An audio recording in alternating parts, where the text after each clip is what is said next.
बिगाड़ा काम बिगाड़ा। तीन बहुओं के रवैये से सासू माँ बहुत परेशान थी।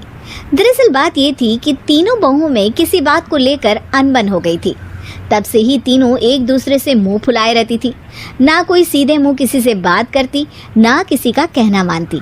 पड़ोसी भी इस बात को जानते थे और जाने कैसे कैसे बातें भी करते। इसीलिए सासू माँ ने तीनों बहुओं को तुरंत अपने कमरे में बुलाया। मैं कई दिनों से देख रही हूँ, तुम तीनों अलग अलग सारे काम कर रही हो। ये सब नहीं चलेगा, तीनों को मिलकर ही काम करना पड़ेगा। सास की बात सुनकर एकदम से बड़ी बहू बोल उठती है। नहीं मम्मी जी, मैं इन दोनों के साथ कुछ नहीं कर सकती। मैं इस घर की बड़ी बहू हूँ, फिर भी ये मेरा कहना बिल्कुल भी नहीं मानती। अरे जेठानी जी, जानबूझकर मुझे डबल काम करवाती है आप, और छोटी मुझसे टेढ़े मुंह ही बात करती है। इन दोनों के बीच हमेशा सैंडविच बन जाती है मेरी, और मैं हमेशा आलू की तरह बीच में मसली जाती हूँ। मम्मी जी, इन दोनों को लगता है कि मैं छोटी हूँ तो इनके पैरों तले दब जाऊंगी, लेकिन नहीं, मेरा भी उतना ही अधिकार है जितना इन दोनों का है। बड़ी आई दोनों मेरी चुगली करने के लिए, मुझे क्या कम समझ रखा है। तीनों बहू एक दूसरे से बहस करने लगती है और सास दोबारा ये देखकर टेंशन में आ जाती है और सबसे कहती है, चुप हो जाओ, अब से तुम तीनों सारे काम एक साथ करोगी, आंख बंद करके एक दूसरे की बात सुनोगी।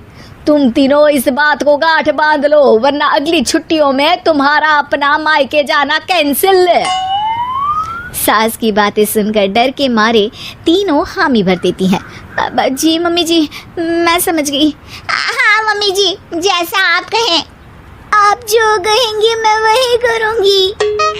तीनों बहू सास की बात को गांठ बांध लेती है और वादा करती है कि अब से सारे काम वो तीनों एक साथ मिलकर ही करेंगी। ये सब देखकर सास खुश हो जाती है और वहाँ से चली जाती है। नीचे जाकर वो देखती है कि घर में शर्मा जी आए हुए होते हैं। सास जोर से आवाज लगाकर कहती है, अरे बहू, जरा चाय बनाकर तो लाना, शर्मा जी आए हैं। सास की बात सुनकर तीनों बहू तुरंत किचन की ओर भागती है और चाय बनाना शुरू कर देती है। मुझे तो एकदम मसाले वाली कड़क चाय पसंद है, तो हम शर्मा जी के लिए मसाले वाली चाय ही बनाएंगे। अरे नहीं दीदी, गर्मी के मौसम में मसाला चाय कौन पीता है? मैं तो शर्मा जी के लिए इलायची वाली चाय ही बनाऊंगी। ये कैसी बात कर रही हैं आप दोनों? मेरी मम्मी ने सिखाया है कि मेहमान को ज्यादा दूध और शक्कर वाली चाय देनी चाहिए, वरना वो घर वालों को कंजूस समझते हैं। तो मैं तो शर्मा जी को ऐसी ही चाय दूंगी। तीनों बहुएं अपने अपने तरीके से चाय में शक्कर, मसाला, पत्ती सब डाल देती है।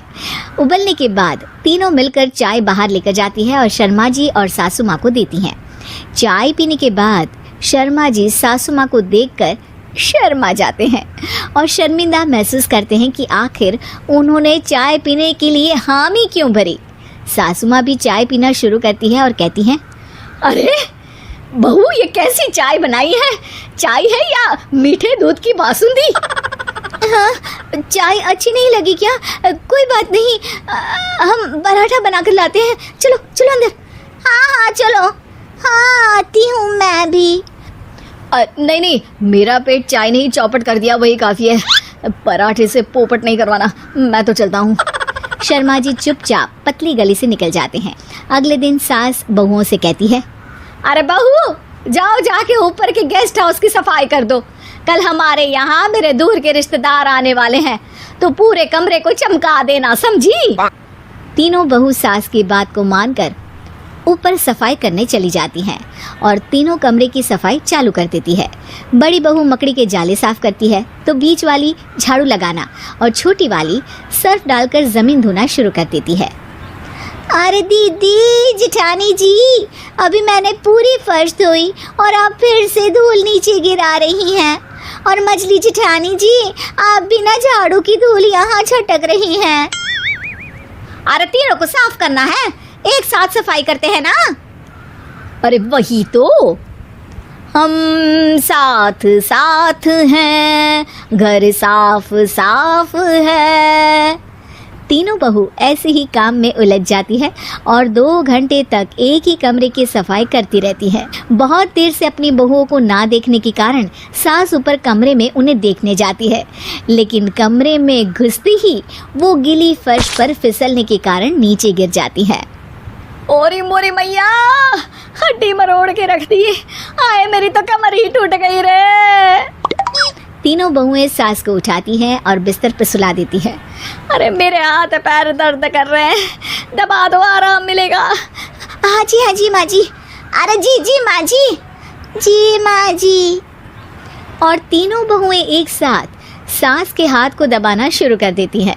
माँ की तो चीख ही निकल जाती है और नतीजा ये होता है कि सास के बचे हुए शरीर में भी दर्द उठ जाता है।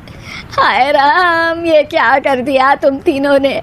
अरे मेरी तो किस्मत ही फूटी है कि तुम जैसी बहुएं मुझे मिली। हे भगवान, पूरे शरीर में दर्द बढ़ गया है। अब तो पता नहीं कि चल भी पाऊंगी या नहीं। माफ करो, मुझे गलती हो गई मुझसे कि तुम तीनों को एक साथ काम करने के लिए बोला। सोचा था तीनों मिलके अच्छे से काम करेगी, लेकिन बड़े बुजुर्ग सही कहते थे कि 3 तिगाड़ा काम बिगाड़ा। तुम लोगों ने ये बात ना आज साबित करके दिखा दी। तुम तीनों को तो समझाना यानी मानो भैंस के आगे बीन बजाना है।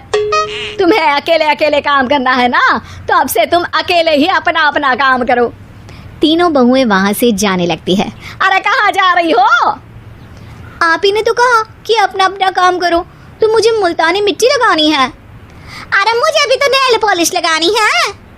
मुझे ना मेहंदी लगानी है। सास अपना सर पीट लेती है और कहती है, अरे मुझे भी लगाना है कुछ। क्या माँ जी? तुम्हारे घर वालों को फोन तुम्हारी हरकतें बताने के लिए।